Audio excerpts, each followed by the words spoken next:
Welcome to the League of Legends Champion Spotlight, featuring Ahri, the nine-tailed fox. Ahri is a mobile mage assassin. Utilizing skill shots, dashes, and clever positioning, Ahri excels at taking out single targets and disrupting the enemy team. Ahri's passive is Soul Eater. Every time one of her spells hits an enemy, she gains stacks of Soul Eater. Once it reaches its cap, her next spell will enjoy significantly increased spell vamp. Orb of Deception fires out Ahri's orb and then pulls it back, dealing magic damage on the way out and true damage on the way back.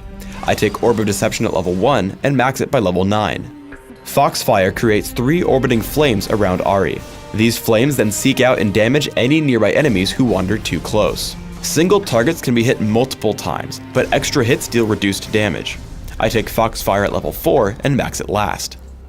Charm sends out a skill shot nuke that damages and charms the first enemy it hits. Charmed enemies are slowed and walk toward Ahri for a short time. I take Charm at level 2 and max it by level 13. Ahri's ultimate is Spirit Rush. When activated, Ahri dashes toward the cursor and damages 3 nearby enemies. Ahri may dash twice more within a few seconds of first using Spirit Rush before it goes on cooldown. In early laning, I make sure to count the charges on Soul Eater. Once I've capped it out, I use Orb of Deception to hit as large of a minion wave as possible, returning the most health I can. After learning Spirit Rush, I head to gank other lanes. I make the mistake of leading with Charm instead of waiting for a clear shot. However, I Spirit Rush over the wall and then dash away from his turret in case I get locked up inside turret range. Yorick and I take him down and then Skarner appears. I tag him with Orb of Deception and activate Foxfire, walk on top of him, and take him down before retreating with Yorick. As my team sieges the middle turret, I try to poke as much as possible with skill shots. Landing Charm means I get Orb of Deception without any dodging. Again, I keep track of Soul Eater stacks, using Foxfire to trigger the spell vamp for Orb of Deception. Spirit Rush comes back from cooldown and Annie is out of position. I activate Foxfire, Spirit Rush over, fire off Charm, and then immediately Orb of Deception. I use my 2 remaining charges of Spirit Rush to escape Singed. Ahri excels at catching opponents off guard. Here Malzahar is attempting to defend his base, but a quick Spirit Rush into Charm locks him up. I follow with Foxfire into Spirit Rush and a point-blank Orb of Deception for the kill. With my final charge of Spirit Rush, I escape from underneath the turret. Once everyone gets together for the fight, I try to keep my distance and just dish out damage with my basic spells until I notice an opening.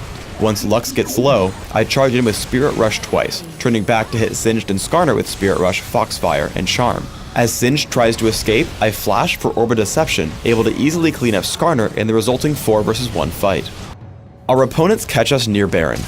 I open up on Skarner because I can't assassinate anyone with so many crowd control effects on the enemy team.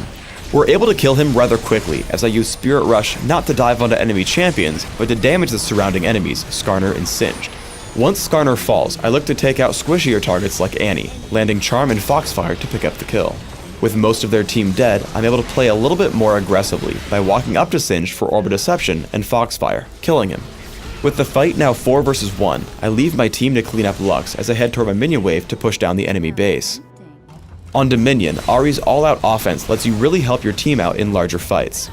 As we push onto the windmill, I land skill shots on Tristana and Dr. Mundo, activating Foxfire to help pick up Fizz. With Ignite and Orb of Deception, I wear my opponents down further. After, I decide I can go in for the kill on Tristana. Ghost, Charm, and basic attacks grab the kill, and I escape for a health relic. Once we've actually captured the windmill, Fizz respawns and shows up. I know with my remaining health I can only attempt to interrupt his captures, but once Alistar comes in to help, I try to bait him over. He lunges at us with Playful Trickster, and as soon as Alistar lands Pulverize, I tag him with Charm, allowing Alistar to headbutt him away for a kill underneath our turret. It's important to note that landing skill shots is extremely vital when playing Ahri. I spot Heimerdinger heading in toward the Speed Shrine. I try to lead him with Charm, but he dodges by stopping in place. He dodges Orb of Deception by turning around, but by using Spirit Rush, I hit him with a second half of it. Now out of cooldowns and missing half my spells, I foolishly chase Heimerdinger through his turrets, falling to their damage output and his rockets. When you do land skill shots, it's a much different game. As Heimerdinger comes down from the windmill, I land Charm successfully. This lets me hit Orb of Deception without him dodging. Between Foxfire and Spirit Rush, I clean up Heimerdinger extremely quickly and start to capture the point. For runes, I take magic penetration marks, ability power per level seals, ability power per level glyphs, and flat ability power quintessences. This build is aimed at giving me the greatest possible magic damage at all stages of the game. My masteries are 2109, taking all the magic damage and ability power increasing masteries in offense, while taking bonus mana, mana regeneration, and increased neutral buff duration in utility. I take Ignite and Flash for summoner spells in Classic, subbing out Flash for Ghost in Dominion. In either case, I master all my summoner spells in their respective trees. In Classic, I open up with a Sapphire Crystal and 2 health potions. I upgrade quickly to Catalyst the Protector and grab Boots of Speed before upgrading further to Rod of Ages and Sorcerer's Shoes. I then start major ability power purchases through Rabadon's Deathcap, Will of the Ancients, and if required, Void Staff. I then buy a Lichbane and consider selling Rod of Ages for Rylith's Crystal Scepter. In Dominion, I take a similar build, but open with Prospector's Ring and Boots of Speed while skipping the Rod of Ages. I follow the same path as before, taking Rabadon's Deathcap, Will of the Ancients, and seeing if I need Void Staff to combat my opponent's magic resist. Like in Classic, I also take Lichbane and Rylith's Crystal Scepter. Thanks for tuning in to the Ahri Champion Spotlight. Please subscribe to the Riot Games YouTube channel above, and don't forget to thumbs us up just below the video.